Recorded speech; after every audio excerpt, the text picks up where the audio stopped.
city of Denver, the state of Colorado, you guys have been fucking amazing for the last 10 years.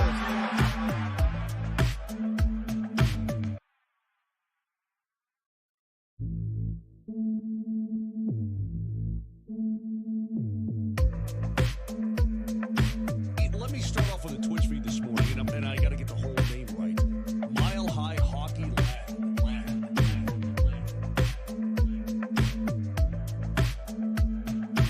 The city of Denver, the state of Colorado, you guys have been fucking amazing for the last 10 years.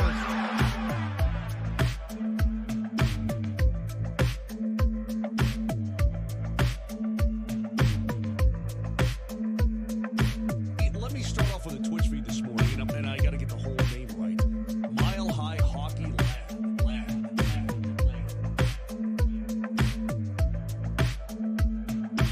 The city of Denver, the state of Colorado, you guys have been fucking amazing for the last 10 years.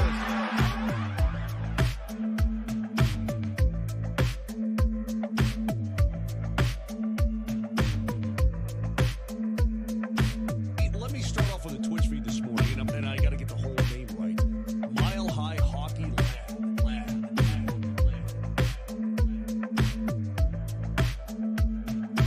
The city of Denver, the state of Colorado, you guys have been fucking amazing for the last 10 years.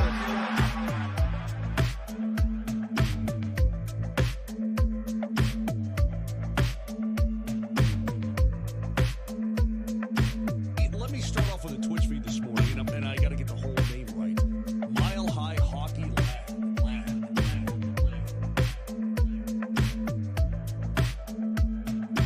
The city of Denver, the state of Colorado, you guys have been fucking amazing for the last 10 years.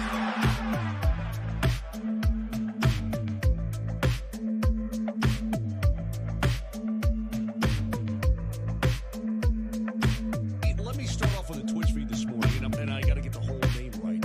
Mile High Hockey Lab.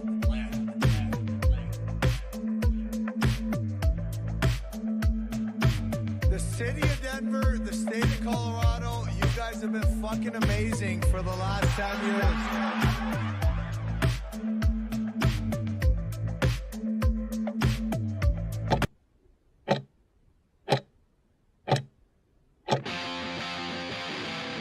Welcome to the Mile High Hockey Lab.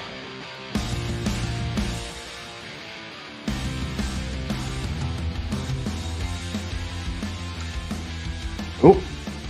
Hello and welcome to the Mile High Hockey Lab. My name is Adrian Hernandez. I am here today with Ezra, Evan, and Jackie, fresh off of an Avalanche preseason contest. We have real, actual hockey to talk about today, and by goodness, aren't we happy about that. So folks, thank you very much for tuning in on this September 24th, 2024. I ask that you all please like, subscribe, share, turn on your alerts so that you know that every single time we are live, and of course, share our Spotify channel and Apple Podcast channel, and head on over there if you want to see our entire catalog. And of course, lastly, but definitely not least, please head on over to our website, milehighhockey.com, where we have your preview, recap, opinion piece, Avalanche content galore covered over there. And pretty much here, we got you covered. That's what we do around here at Mile High Hockey. So with that being said, today's topics are as follows. Big news last night, just ahead of the game. We heard that Logan O'Connor signed a 6-year by $2.5 million contract. We'll get into that. We will discuss Avs versus Stars and what we saw and what we didn't see. Wink, wink, the end of the third period. And then, of course, we will update you on our Give and Take Young Guns edition and get an update on our bold predictions. So that's my spiel. Let's drop the puck. Evan, my man, Logan O'Connor, 6 by $2.5 million AAV, sort of a front-loaded contract. What are your initial thoughts, fresh off the press? Yeah, definitely the contract signing we all thought we would be talking about by this point. Totally. No, but for real, it's awesome to see Logan O'Connor locked down for a long time in Denver. He definitely would have garnered at least some interest outside of Denver for sure. There would have been a team that I think would have paid similar to what Yakov Trennin's current deal looks like. And if you look at the options that the Avalanche had in terms of who they could put in their bottom six between Yakov Trenin and Logan O'Connor, and I guess now each of their respective contracts, I would much rather have that LOC deal for a long period of time. He's a fan favorite, local to Denver, of course, went to DU just down I-25 there. So it's just a really good deal kind of on all parties. Definitely was inspired from Miles Wood, I imagine, taking a longer deal with less money.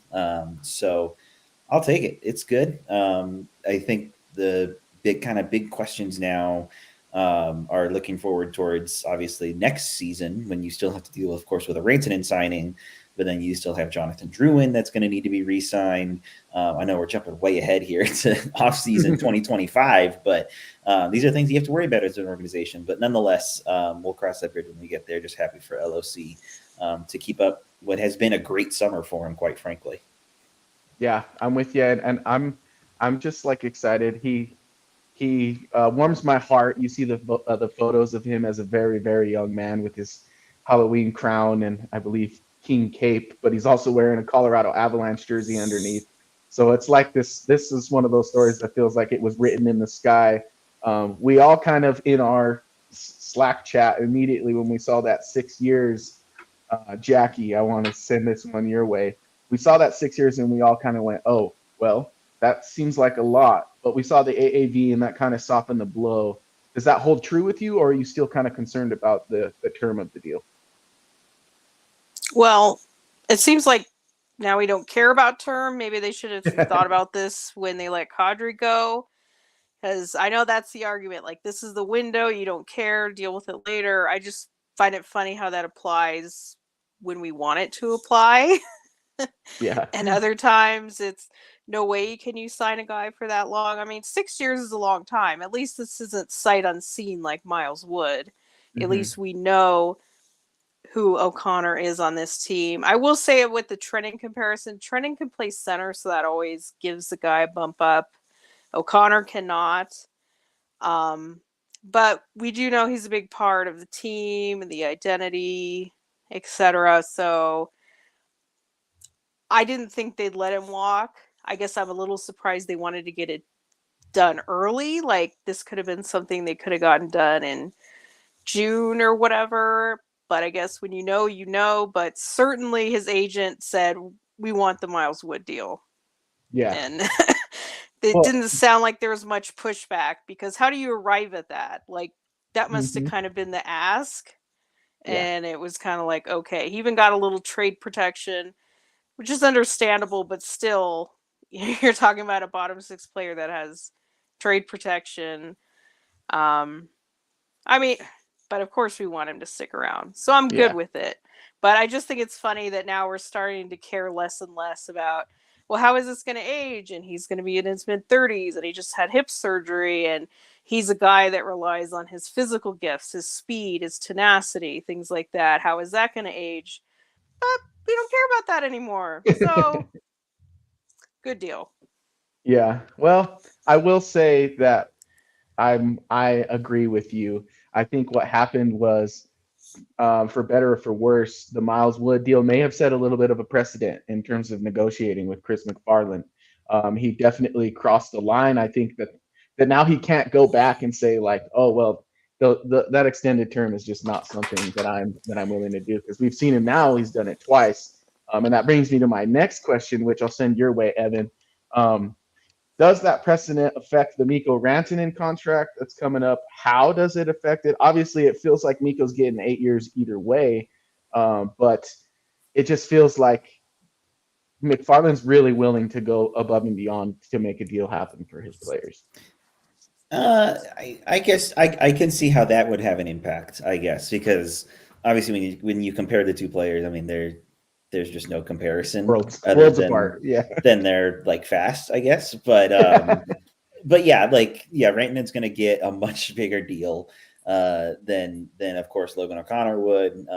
And it's not like in turn that then Rantanen can go down to $8 million a year, maybe even $9 million a year. Like that's just something that's probably not going to happen. So I mean, not really, but in terms of like Chris McFarland getting a deal done, I'd say that's a good possibility because I mean he's done it now a few times where he kind of just gets his, for lack of a better term, gets his way. So that's a good way to put it, Adrian. Though I mean, because I mean outside of that, there's not much comparable there between the two players and their contracts that they're going to be signing. I think it'd be very disappointing at this point if they don't sign Mikko because, you know, now that you've gone out of your way and you signed Logan O'Connor early, you signed Taze early, you signed McKinnon early. If the Mikko deal doesn't get done, then you're starting to wonder what happened because there's such a clear precedent for locking down, I guess you would say, core players. Like O'Connor's core in a different way, but okay, like he's part of the fabric of this team. Yeah. You've locked these guys down, you can't get the Mikko deal done. Then you're starting to wonder, okay, where's the disconnect? I know there's still time, but when you especially have the precedent of getting these big deals done and you can't get him done, I'd be concerned. But, you know, we're not there yet. The season hasn't started yet, but I think it's an even more urgent, like this has got to get across the finish line. Yeah, and the thing that changes in my mind with, I know that they're different players, totally different contracts, but the thing that I see from the LOC contract, the Miles Wood contract, the Taze contract, is that McFarland likes to use that term as a bargaining position, but with Mikko Rantanen, as Ezra put it last episode, he's not getting a 9th year, so he has no bargaining chip as far as that term is concerned. And what that makes me kind of wonder is if we're a little bit naive in thinking that Mikko's going to get a contract under Nathan McKinnon's AAV. I wonder if that's something that's a little pie in the sky. I think it is. Line. It is, and it isn't, because I think that you can explain to if you're in Mikko's camp, you can explain it to, well, the market is inflated since McKinnon signed his contract. If you sign McKinnon today, he'd make more than Mikko still. The thing is, you're not signing McKinnon today. So I think that although it feels like a clear line, I think Makar will go over it for those reasons. But Mikko, like, not quite. But Makar will make more because you can't have that line forever, even though teams like Detroit are trying to keep it with Larkin's 8.7 or whatever it is. I mean, that's completely unrealistic. But it worked.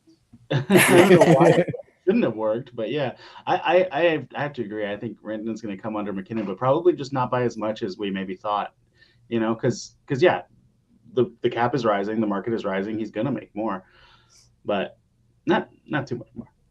Yeah, well, I think that's fair. I'll compromise. I'll say he'll get closer to what McKinnon makes than we're comfortable with. Well, not comfortable, but than we're expecting. I was thinking like 11.25. It might be closer to 11.5, 11.75, I think now.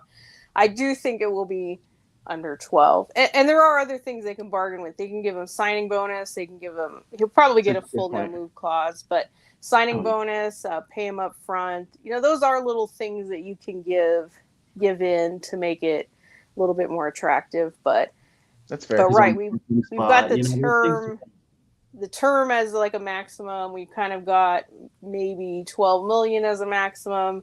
It shouldn't be too hard to hammer out. It does sound like it's a timing thing because that's what Mikko Rantanen keeps saying. He said in time, kind of, I wonder if there's almost like a schedule, PR related schedule of this, because it did feel like the Logan O'Connor stuff was very matter of fact, very much settled. It was just about announcing it and having him come in and making sure the cameras were in the room and all that jazz and packaging it as a moment in the Avalanche, you know, building up into the season. So I wouldn't be surprised if you're right, Jackie. Like it does come, the Mikko Rantanen trade does come within the next couple of weeks before the season starts. Still, we still got time for that. The 29th, good time, right before the game, same thing. It is on a Sunday. Yeah. Maybe they could push it to the next home game, which I think is on the 1st. Maybe it's that day. But you're right. If it's like a good time to do it, then before a game also seems to make sense. Yeah, because you have everyone's attention, kind of like the opposite of what they did with the Valerie Nichushkin news. in the playoffs. Like, you have everyone's attention. Lay the good news on us. Let's do that. I like that better than what happened a few months ago. But Ezra, I do want to get back to you because you had to step aside for just a second. But I do want to get your thoughts on the LOC contract. And tell me, we talk about how Logan O'Connor's a part of this core, but we know it's not necessarily like skill based. What does Logan O'Connor bring to the Avalanche core that makes him so valuable? Yeah, I mean, I think the core of a championship team needs obviously high-end talent. That's a fact. But it also needs guys who set the tone, who come in and work, and who can deliver coaches' expectations wherever they are in the lineup. And that's LOC to a T. I mean, we've seen wherever he gets played, he plays the same game, and that works with most lines. It doesn't necessarily work on a top line, but that's not what we're looking for out of the guy. And I think, he's a wonderful player and a great person, it sounds like, I've never met him, but from everything I've read about him. So, I think that's a big factor too. He's the kind of guy who, kind of in the same vein of like Belmar coming into the locker room and we're like, okay, yeah, he's old, maybe he can skate, but he definitely is going to be a presence who matters. That's LOC. As long as he can skate, he's going to be good on the ice. And as long as he's himself, he's going to be good in the room. So 6 years, $2.5 million, that's a great bet. Yeah. I'm with you. And this move to me and the Belmar move to me is in line with what I kind of called for in the offseason and in the playoffs as things started to get frustrating, which was this Avalanche team needs to revamp the culture side of their core. Not saying that McKinnon doesn't still have a strong grip and an impact on the culture in a positive way. I just think that we lost some of the glue pieces that go between the talent like McKinnon and the disposition of McKinnon. And those were the guys like Comfer and Kadri and Landeskog that kind of have fallen by the wayside for different reasons.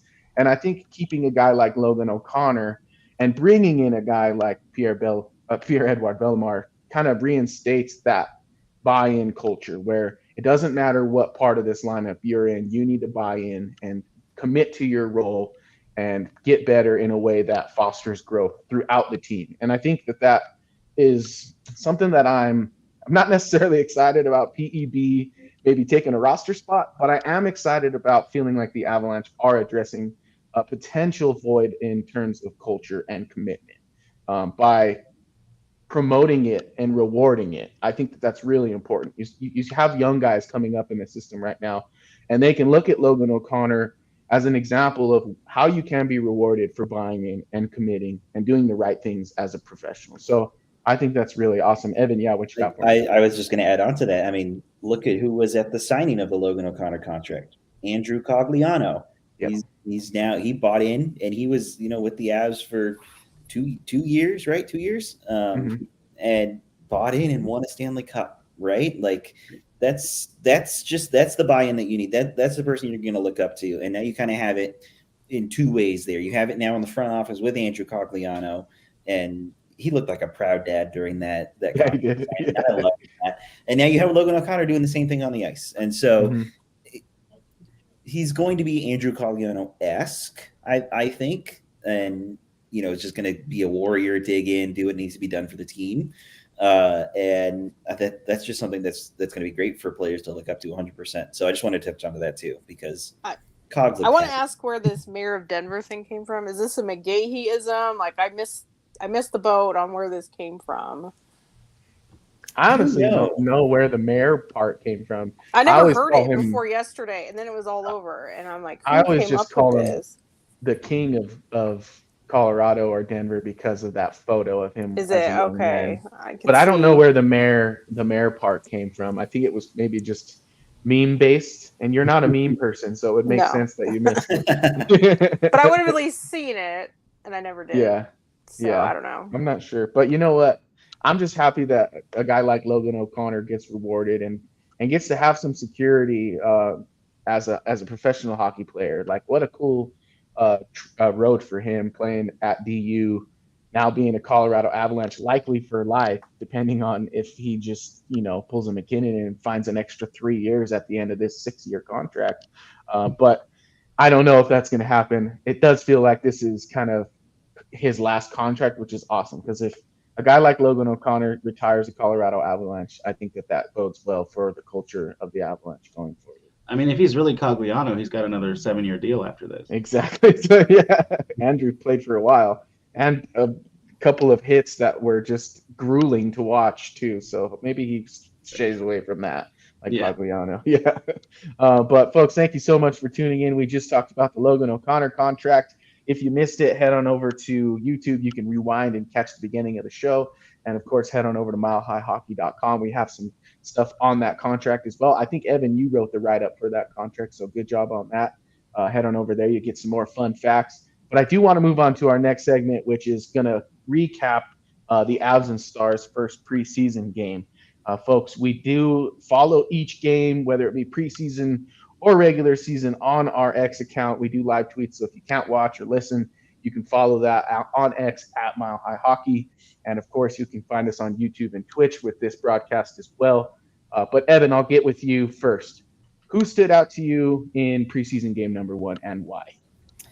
There were a few. I'm sure we'll touch later on the likes of Cal Ritchie and whatnot, but I want to focus on another guy that I thought, or I guess an entire line really, that I really enjoyed watching, and that was TJ Tynan, Matthew Phillips, and Nikita Prishchapov, I think is how you say it.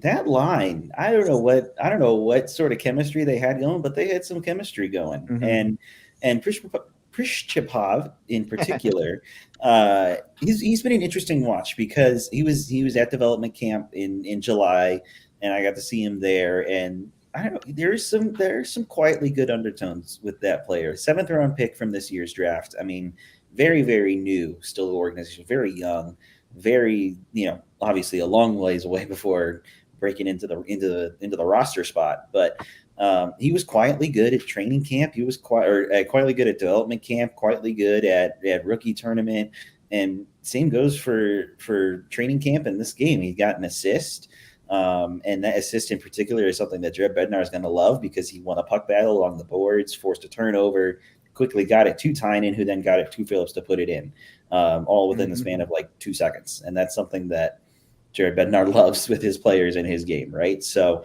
that's going to stand out. Matthew Phillips in particular, too. I mean, he was skating hard. Again, probably going to be an AHLer, but that's something that the Colorado Eagles are going to take notice of, too. And Bednar could realistically see him maybe as a call-up in the future. I'm not saying he's going to be like the 13th forward or something like that, but that's it's a possibility. So some good players standing out for sure that maybe some weren't expecting outside of the regulars. Yeah, I'm with you on that. I tuned in a little bit to the Guerrilla Sports quick recap of yesterday's game, and I think Megan said something that a lot of people took as a joke, but I think she was 100% serious, which she said that the Eagles are going to have a really good team this year. They always say that. But I think it's true. Like, if a guy like Phillips, for instance, is not an Avalanche, that dude has some serious hands. Like, he's got NHL level hands, and I think that you'll see that come through at the AHL level. He'll kind of cream rises to the top, on that one. And I'm with you. Like, I thought for one, it was kind of hard to tell because, as usual with an AHL style roster, there was just so many penalties. Like, we didn't get a lot of 5-on-5 in a real like flow of the game style. We even had guys heading to the box that weren't supposed to head to the box. Kovalenko, he thought he got called, and it was actually a penalty for the Avalanche, not on the Avalanche. So it was just kind of a mess for me. But I did pick up on Cal Ritchie, of course. Jackie, what were your thoughts of Cal Ritchie? He did, I think, technically they scored it as a goal, not a goal for Tynan. I think it went off a Stars player's stick. So Cal Ritchie scored a goal, quote unquote, last night. What do you think? Oh, I think he deserved it. I mean, it was a great play. It's not like for sure. It happens all the time in the NHL. That I'm not discrediting him. I'm just saying it's a funny way to get a goal. Yeah. I feel like last night was so indicative of AHL hockey. Like, I think it's easy to say, like, it's preseason, it's always sloppy, they always kind of call it a little bit tighter, but you don't have 3 5-on-3s. Like, that's ridiculous. That's AHL hockey right there. Yeah. So, I hope people can kind of understand that's why there's never any 5-on-5 play. That's why you have to be on power play 1 if you want to get any production in the AHL. Like how Richie got his goal was on the power play. If he wasn't on the power play, I think we would have been saying like, oh, he didn't do anything. So it just changes the perception so much when you do get those little bit of offense opportunities in a game that is very AHL style. I only listen to this one because I'm not doing crappy streams anymore. So I was at 2 days of training camp, so I kind of color my impressions with what I saw there as well. I think Richie is, in a way, sort of a slow burn kind of player. Like, he's very skilled and he's very crafty. He's not necessarily flashy, but he's not, I wouldn't even say subtle, though, either. He's just kind of like, everything he does kind of builds and builds and builds. So the fact that he had a good third period, maybe got a little confidence from the goal, etc. I think it's on the trajectory that we sort of expected for him. Yeah. We don't he's not going to be a guy that peaks early. Like, he's going to be a guy, if they choose to keep him, because they know he's going to get better. So it's not like he hasn't earned it, he's not good enough. It's just that little bit more, that like 10% more. They're going to have to believe that he'll get there and work with him. So that's kind of how I felt going into this, and I still think he's on that trajectory. I love how you put that he's like a slow burn player, because I think he even, in the post-game comments that we got from him, he was like, I didn't start. My first period wasn't very good, but I think I got better in the second and third.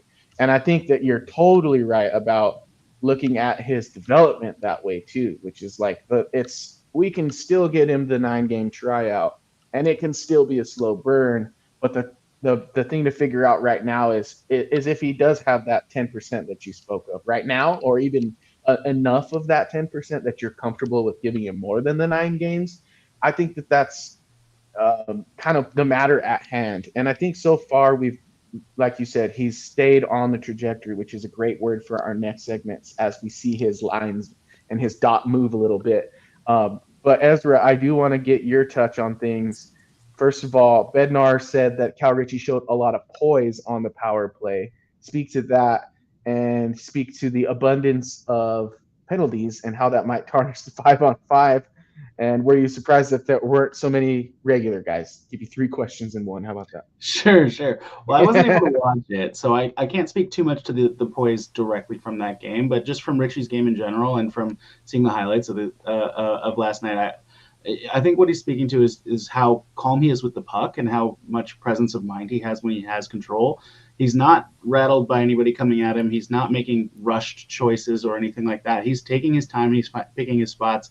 I think Bednar's quote about the power play goal specifically was he was sitting on the bench saying, shoot, shoot, shoot. And then Richie fired off a perfect pass that ended up going into the net. And I think that speaks to his mindset in a way too, where he's not going to panic and do the first thing.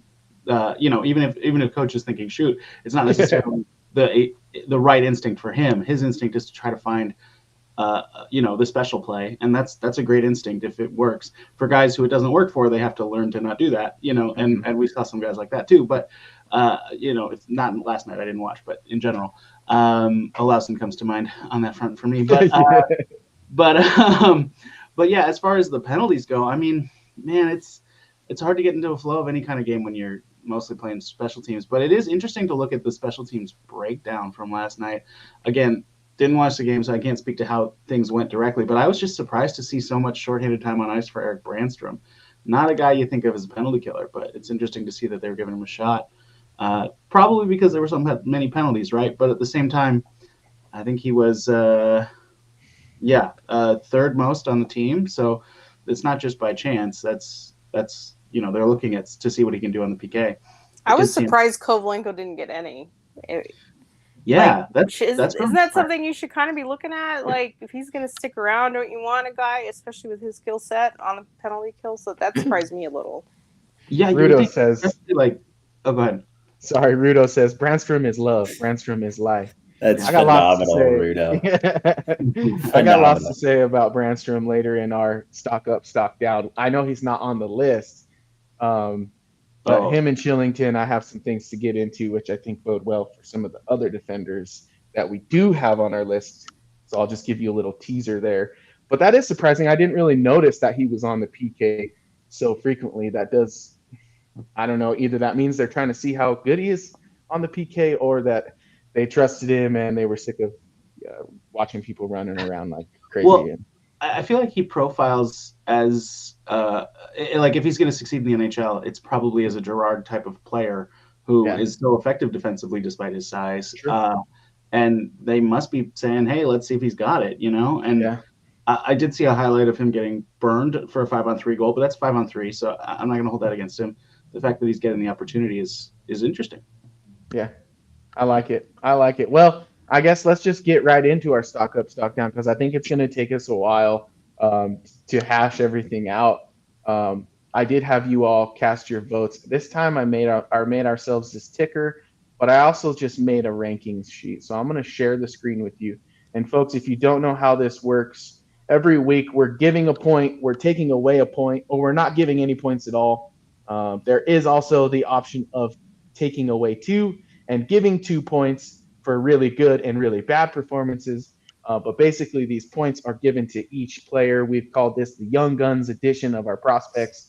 And then it kind of stacks them up next to each other in a ticker, kind of like stocks. And we discuss why we gave each player a point or didn't, or gave a negative point. So let's just get right into that. And I will share my screen here so that we can see what we're looking at. Here are the rankings as of today with an update.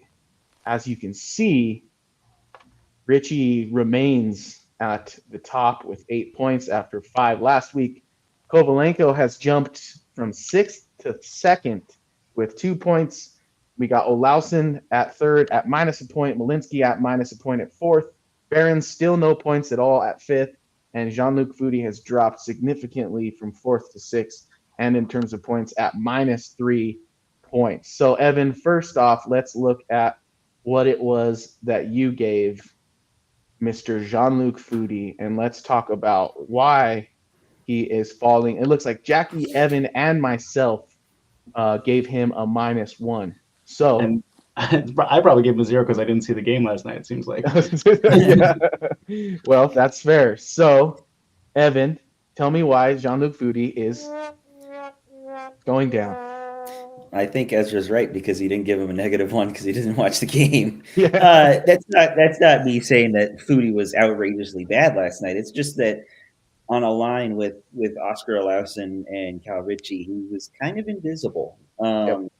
And again, nothing against him or his game, but it's also really hard to get into form when you're on special teams all the time, right? And you can't get any sort of sustained play at 5-on-5 at even strength. But even then, even outside of the game too, I think you look at kind of his training camp performance. Again, I'm not in Colorado anymore, so I'm just kind of from the outside looking in. But reports were that he wasn't at his best there. And again, when you kind of look at the people that are ahead of him, I guess, for a starting job, looking at Kovalenko, looking at Ritchie, looking at Olausen, you could maybe throw Chris Wagner in there, P.E. Belmar, of course. So it's nothing really against him. It's just that it's just not coming together for him. And I don't know exactly what it is. I don't know exactly what you can point to for it. But yeah, maybe Adrian and Jackie, you guys can talk to it a little bit more, but something's just not clicking with him, at least at the moment. And it's kind of a bummer to see, at least at the moment. Well, I can't speak to how Jackie feels, but I can say that what you first touched on is kind of what's most important to me, which is that, like, he's not forcing anyone's hand in terms of talking about him. He's on that line with Cal Ritchie and Olausen, and as you mentioned, kind of like goes under the radar for whatever reason. And obviously, narratives don't get you on a hockey team, but I think that performance can drive narratives. So if you're talking about someone, it typically means that he's doing something to deserve that conversation. And for me, I'm not sure that Jean-Luc Foudy is really doing anything to deserve that conversation right now, which is why I gave him the -1. What do you think, Jackie? I'm probably closer to a 0 than the -1, but I did put it down. First of all, I want to say I hate that kid line. I don't think it does them any of them any favors. I think it's dumb. I think it's not going to show them the best of themselves. It's not going to show them NHL viability. Like, we've seen what Foodie can do with NHL players in the NHL. He plays sort of a tenacious style. So did I expect a lot from them together in a game? Not really. Like, I kind of knew how it was going to go. Like, when you put players like that together, they just, it never like pops off. It's never like, wow, these guys are all amazing. It just never happens like that. Now, the options were limited last night. You know, if he had been on the AHL hero line with Tynan and Phillips, would he have looked good and not Prishapov? I don't know. But as far as why I agreed with the -1, probably just because the expectations are higher. I don't think he was that bad in camp. I think Benner even said that him and Olausen were good one day. I think he arrived at that statement on his own, not being fed it from a question. But I would like to see a little bit more from him. I would like to see him make this team, because if he doesn't make this team, he's not going to. So, Yeah. I do hope for a little bit more, but I think it's also a little unfair to say he's like faded off or whatever, that, you know, he's irrelevant. He hasn't done anything. So I just hope that they put him with some viable NHL players just to see what he can do. And I hope that's not like Belmar and Kiviranta. That's not what I'm asking for. I'm asking for like actual talent to help him. Yeah. Because Kovalenko did nothing in the game yesterday either, but we'll get to him. Yeah, I was just going to say, we'll get to him. Rudo again says, too many bodies for Foodie to climb over to ghost like that. Yeah, I mean, he's not necessarily wrong with that, which that was kind of my whole discussion. And I'm not trying to say that he's like, I don't know, like not worthy of our time or anything like that. I think the opposite. Like, I really want to see John Foodie succeed. I do think, though, that this game of give and take that we're playing, this segment of give and take, the whole point is to kind of stack these guys up against each other in terms of how we see them sitting and making the roster. And right now, I feel like it's a true representation to have him at the bottom as the least likely to make the roster. But let's talk about Kovalenko, Jackie. Nice little segue there. I want to see, we got 2 points for Kovalenko. I want to see where he got him from, because I'm not entirely sure. I believe I gave him one. No, 1. Yes. I gave him 1. I'm pretty sure. Oh, he was -1 last week, so he's sitting at a 2. He got 3 points this week. The only one who didn't give him a point was Ezra, and let me guess, it's because you didn't watch. Is that why? Yeah. I mean, I had heard great things about his training camp, which is great. But then it sounded like he kind of disappeared in the game itself from everything I was reading and hearing. So I went with the 0. I think that's fair. I mean, I don't think that he had like a crazy performance. I don't think he did anything like super negative either. I feel like his approach should be just to kind of like keep it in between the lines, and that should land him on the opening night roster as long as he doesn't make a lot of glaring mistakes and just kind of commits to his character of being a motor guy. But Jackie, tell me why you gave Kovalenko a point this week. So I felt like for the game last night, it's probably just a 0. Yeah.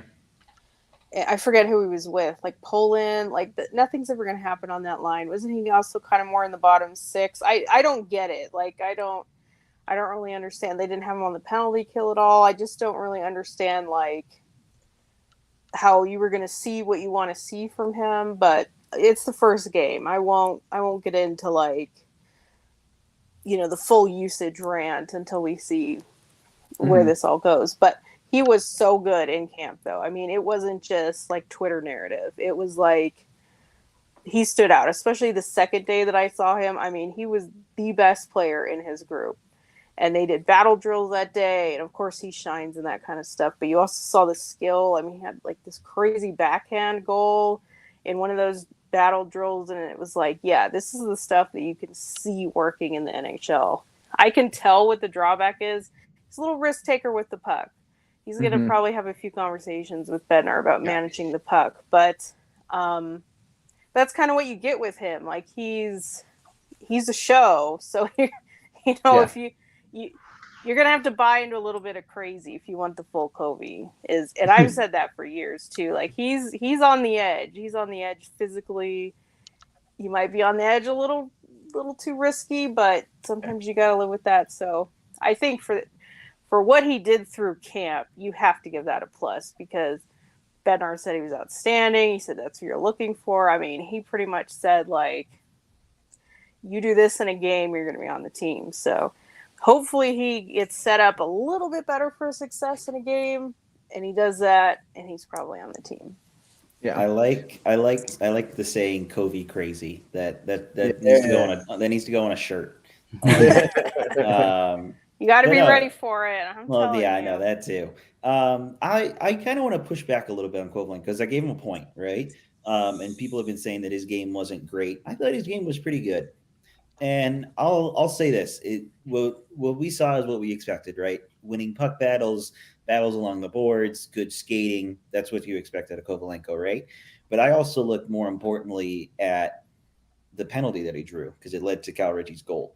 He was on the boards battling, won the puck, then came out with it, and then was held and dragged down.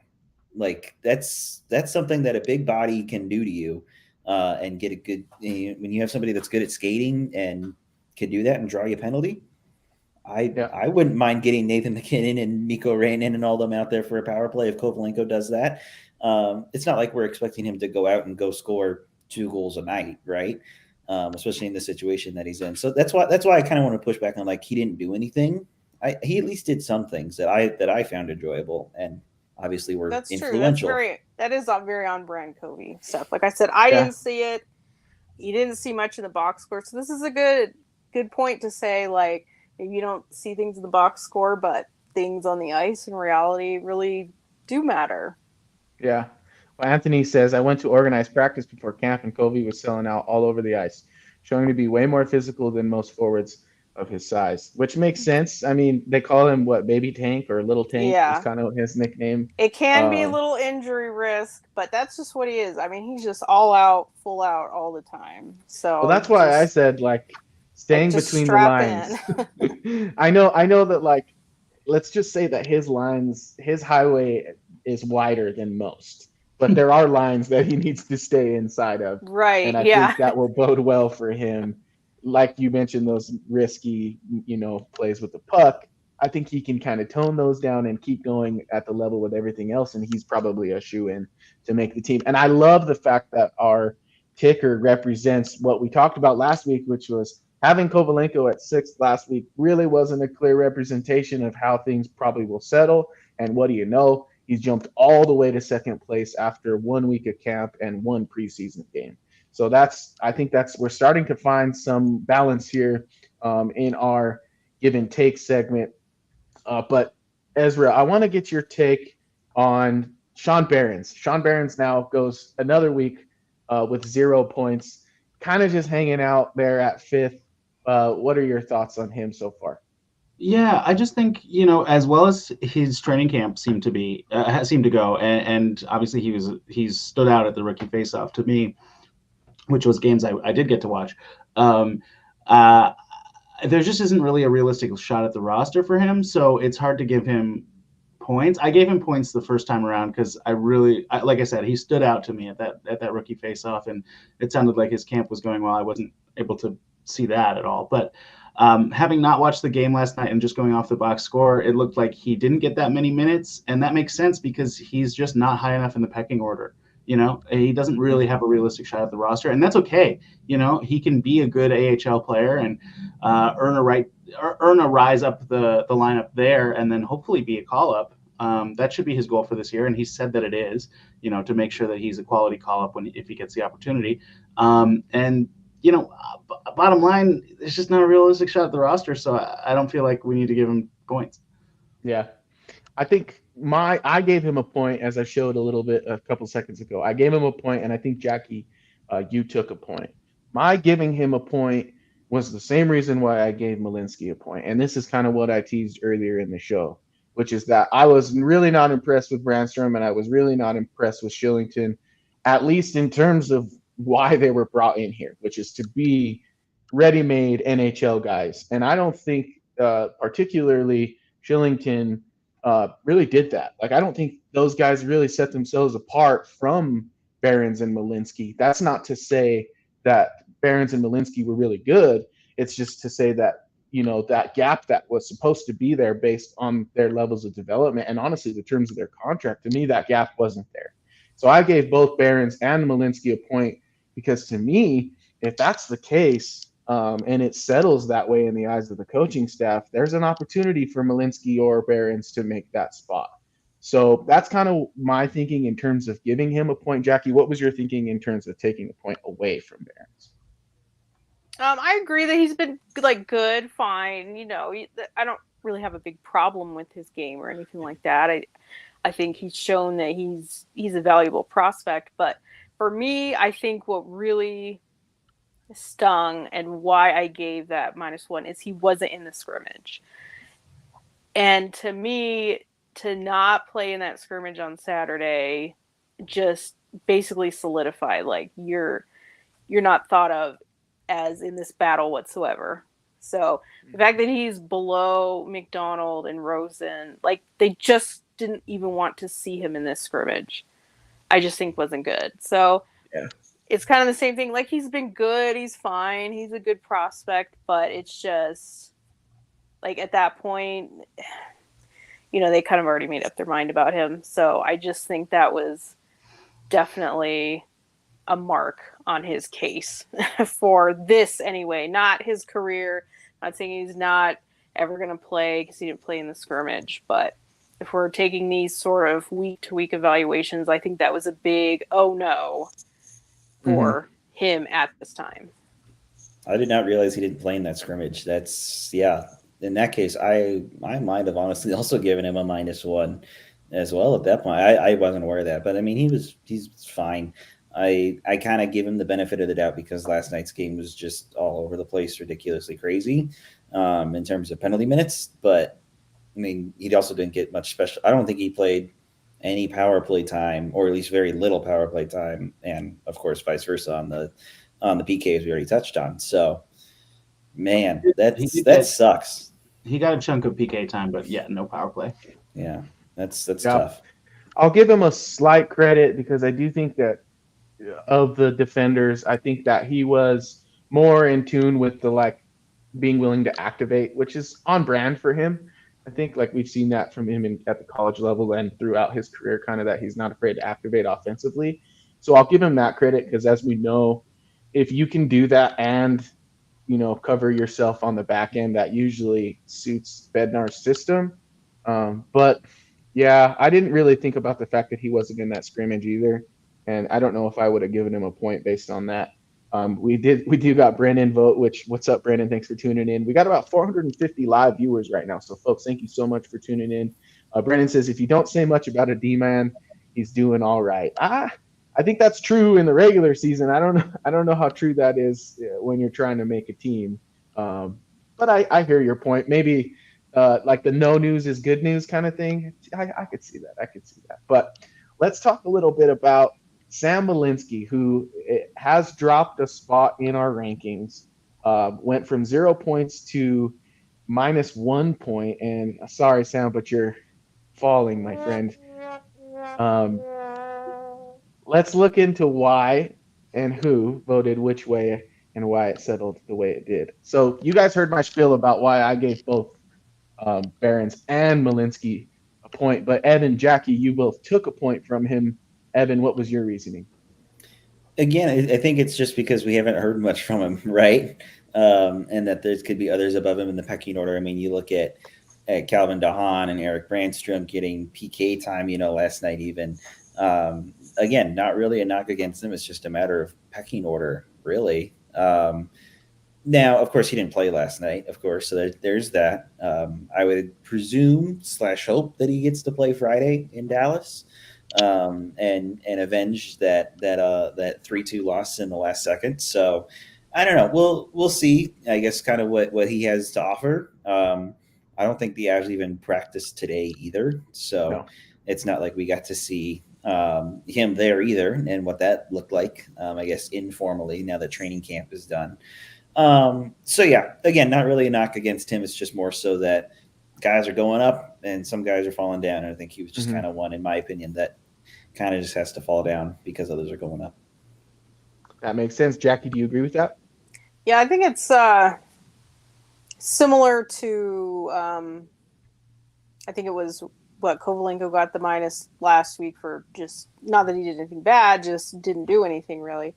Yeah. Kind of the same thing, right? Like we can't knock on him because he didn't play the game. I mean, let's be honest, he might have even done him some favors to not play in that game. Probably. Even though that lineup in Dallas is probably not going to be much more talented. But it has been a quiet camp for him. And then you could also make the same argument. Well, at least he's not making mistakes, doing bad things. I still stand by. I don't think they're going to waive him. So maybe it just doesn't even matter what he does right now. Like, I think he's on the team unless he just totally bombs and where they think they don't care if he gets taken. So he'd have to be really bad for them to get to that point. So I almost feel like maybe he is the guy that just doesn't even have to do anything. But I'm still going to give it a -1 just because you would like to see something to kind of hang your hat on for going week to week. But like I said, I'm not really changing my overall opinion. So just kind of, you got to get a minus if you didn't really do anything, I guess. I think that's fair. I think that's very fair. I mean, that's what got Kovalenko his 6th position last week, as you mentioned earlier. So, Ezra, I really screwed that up last week. I feel like it's kind of skewed things, but I love it. You're right. You can't just have all pluses. You have to have a minus. And none of these guys have had just such a completely abysmal performance. We were just like, oh my God. So you have to give minuses for different reasons. So no, I think it's okay that we kind of open that up because you have to, it's part of the evaluation. Yeah, I agree. And I think it, like we said last week, like it's a great depiction of the fact that like Kovalenko hadn't done anything. This week he's all the way at number 2, which I think he and Richie are the true most likely to make the team. We got Oscar Olausen though at 3rd place. He dropped from 2nd to 3rd, basically because Kovalenko arrived. But I think if we're being honest, when we talk about Malinsky and we also talk about Oscar Olausen, obviously they play different positions, but of the two that are more likely to make the team, I think it's Malinsky. But let's talk about why we got what points we gave Oscar Olausen and kind of why he's landed where he's at. It looks like this week he got a -2. I gave him a -1, and Evan gave him a -1. Evan, go ahead. You start. Again, kind of similar to Foodie. Wasn't super impressive, I feel like, in the game. He had his moments, I would say. But again, I mean, just that game with so many penalties, you can't – there's not a ton that I guess he could have done. Right. And I guess for lack of a better term, he's familiar with it because he's been in the AHL for so long, trying to break up into this NHL team that, I don't know, maybe something just wasn't clicking, I guess. Mm-hmm. His development camp, his training camp, from the outside at least seemed fine. Nothing to write home about, I would say. And, when you're fighting for a roster spot, I think that's okay. But especially when you have such a great opportunity such as this, when you're going to have 2-3 guys that are key to the Avalanche lineup in general who are going to be missing, at least to start, then maybe you want to stand at least a little bit more. So I don't know. He's just kind of there, for lack of a better term. Well, I'll put it this way, and Ezra, maybe you can comment on this. But I took a point from him basically because I felt like the top 3 guys on our list in week 2, Richie, Kovalenko, and Olausen, are all kind of vying for the same role, at least early on in the season to me. Maybe Kovalenko has shades of potentially being in the bottom 6, but I think it's that middle 6 hole that we have with the Valeri Nichushkin and Gabe Landeskog situation and now Arturi Lehkonen situation. I think that's what kind of is up for grabs among those 3. And I think Olausen loses a point when Kovalenko jumps in as kind of like a clear front runner in terms of that void. What do you think of that, Ezra?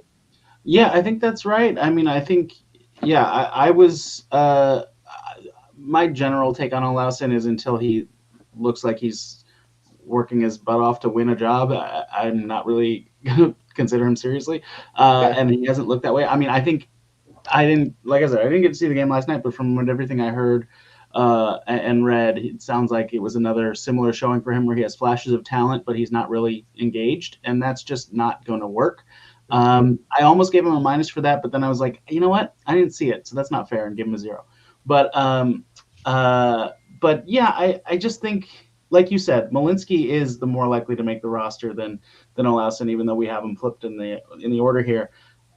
It's, you know, he's just a guy right now, a guy with a lot of skill, but just a guy. Well, Evan said it. He's just there. Jackie, is he there for you? I guess in general, I tend to see the positives in Olausen, maybe more than others do, because I do see something there, and I see something that can work. For me, I felt like on day 2 in camp, he was the most physical forward and this was in the good group, the group with all the talent. And to me, that stood out. So to me, that felt like he gets it. Like he gets the message that you're going to have to, you know, scoring goals is great, but you have to be able to do something else. So I thought he laid a couple huge hits. I thought he did well in the battle drills. You know, those things of engagement that we are looking for. I'd like to watch him closely in a game to see how that matches up with in-game action. So that's something I'll look for if I do get to see him live this weekend. So to me, I felt like he didn't just coast. Like he showed up and he's trying to, you know, make a statement. And Bednar did say him and Foodie were good, like I said, unprompted. So for some reason he did mention that. So I don't think both of them are failing in that regard. So like I said, the fact that I was impressed with him in that day of camp was enough to keep him at 0 and not get a minus. And I want to clarify, like, what I'm talking about with him is this season's roster. I see there's talent there, and he can unlock it, and I hope he does.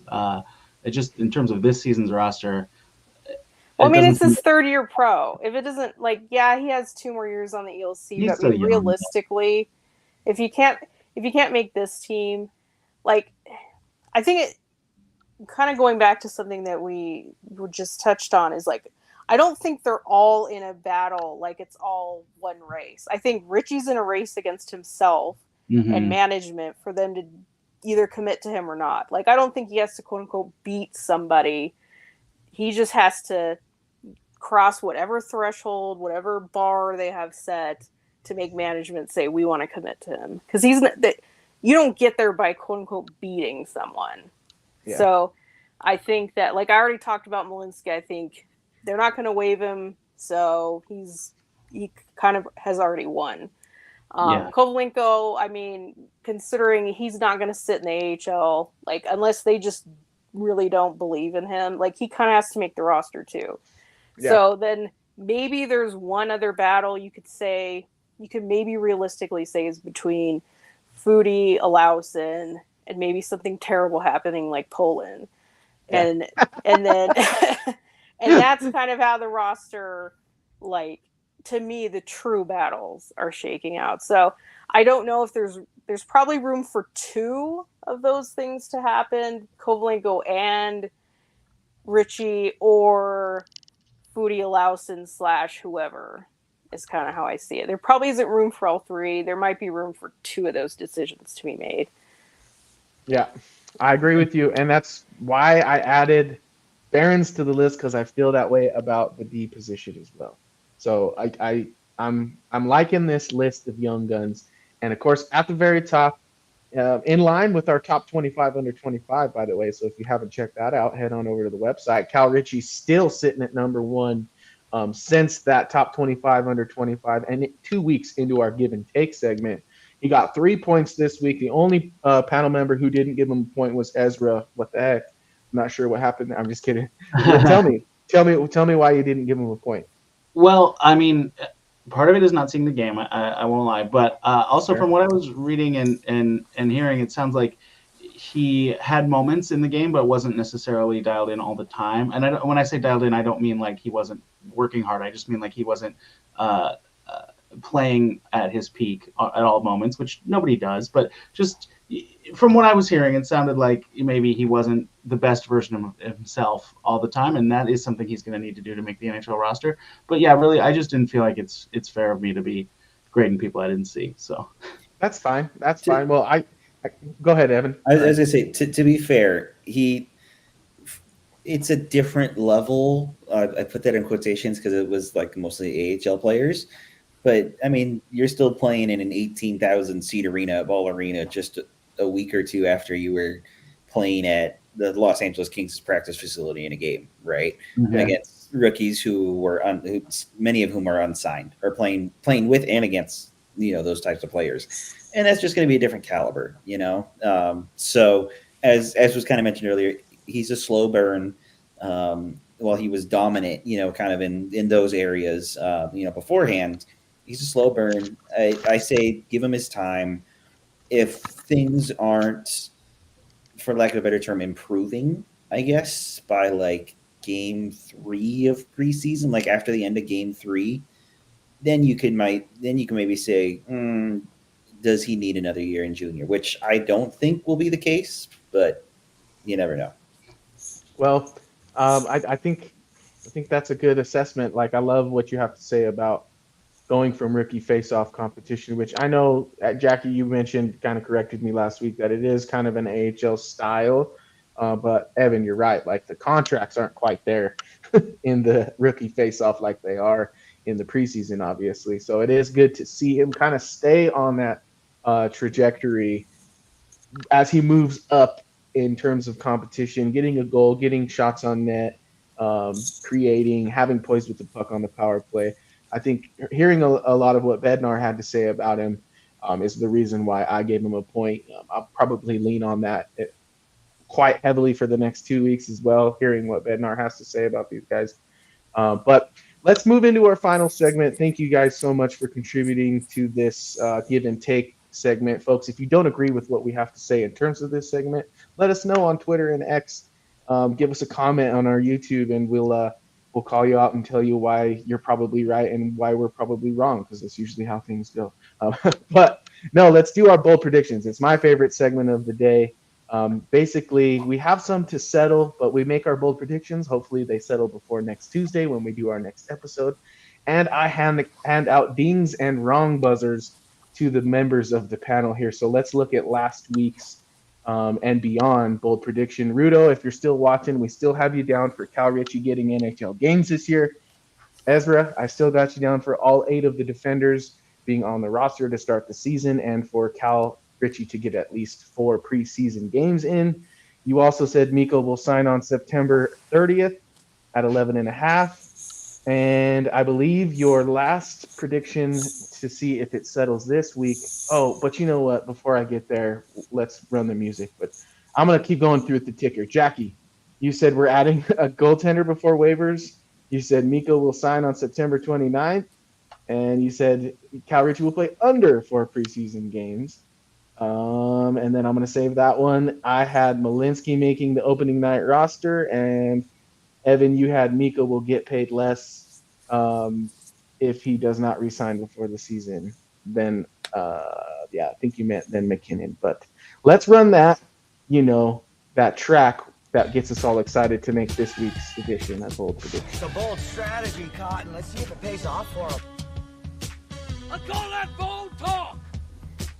All right, folks, and if you have bold predictions, like I said earlier, please send it to us on Twitter. We'll get you on the program next week, and we'll be sure to hand out your buzzer or ding. Ezra, your prediction for last week that settled was Sean Behrens and Sam Malinsky would be paired together, and they will be good. I'm sorry. Sam Malinsky did not play, so no. No, that one was dead in the water before the puck even dropped. I'm sorry. Jackie, you said that Kovalenko will be on Casey Middlestad's wing in preseason game number 1. I think I meant camp though, because I was talking about how I was going to be interested to see what the lines were going to be. I think I said it was camp and not the We've game. got controversy. Let's go look at the X. Let's go see what we had. Was Kovalenko even on the line with Middlestat during camp? I don't remember. Yes. He was. Okay. Oh, okay. So that's what I was going to go look at. So, but if we want to let it ride, then in a game that they are in together, they're on the same line. Let's let it ride. Yeah, that's what I meant too. Yeah. You get bold predictions that are just writing. Yeah. I don't know how that happened. I'm about to get an X. You can just take it away. Well, I'll give myself an X first. I said that we'd see Gabe Landeskog participating in quote-unquote a grueling fashion.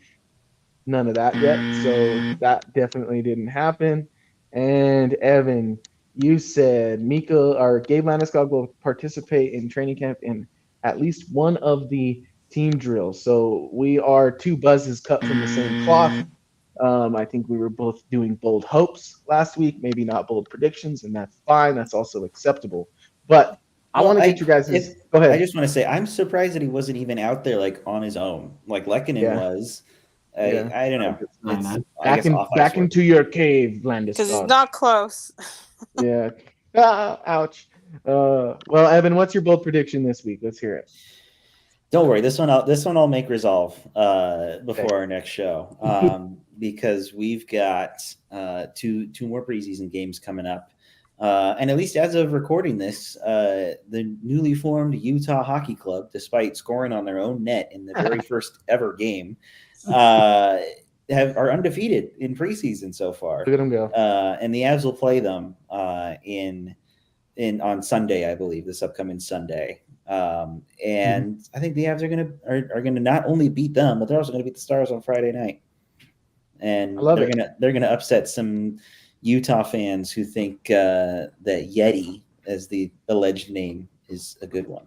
So look at it, Utah. There you go. It's there because it already exists, and you can't have it.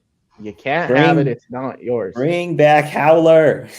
Yeah, bring back. I mean, I don't know if this is safe. It's safe. This is a story, but I did some digging into Howler because I'm like, what happened? I started even a Twitter account that I thought was going to be funny called The Ghost of Howler, but then I found out that Howler may have gotten into a physical altercation with a fan at some point, and that's why he's no longer the mascot. So we'll just leave it at that. Hopefully that's not the reason why we don't have a Bigfoot in our logo anymore. I think we can bring that back, but so I quickly deleted the ghost of Howler Twitter account as soon as I did my research. So let that be a lesson to you kids. Do your research before you make the Twitter account. But Jackie, what do you got for me in terms of bold predictions this week? I do have one season-long bold prediction. Speaking of Utah, I think they make the playoffs. So hang that one up. Jackie, your ticker is just moving. I know. I love it. We gotta clear it out. So we can hold on that one. What am I feeling this week? I don't know. I think the next week is not gonna be very exciting. But if we're gonna make a bold prediction, it might be a bold cut. I will say one member of our ticker will get cut before our next show. Wow. I like that. It's not a bold hope. They're not always hopes. Do we pull them off the ticker at that point? Probably, right? I think they probably have to get a minus at least. Minus 10. Yeah. Does that give you a minus if you get cut? Fair enough. Okay, I like that one. I like that one. But yeah, because I think that's the boldest thing that'll happen between now and then. So fair enough. We'll just say that. Hopefully it's not anyone too bold, because I'll be sad. But Ezra, what do you got? Well, okay. I'm gonna go wild. I'm gonna say Justus Annunen does not give up another goal before our next podcast.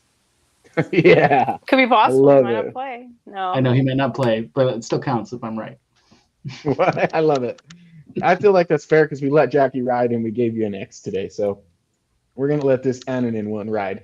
Won't give up a goal between now and the next show. I think Bednar did say that he wanted think each of them to have 3 games, so he probably will play 1. Yeah, that's fair. And then that just leaves me to make a fool of myself yet again for 73rd time. But I think I will boldly predict that when the Avalanche, because the Avalanche play Utah on Sunday, you said, Evan? Correct. Correct. I will say that someone in that preseason game will score a hat trick for the Avalanche. That is very bold. Yeah. And if it's Cal Ritchie, even better. Oh, it would be totally random. Right.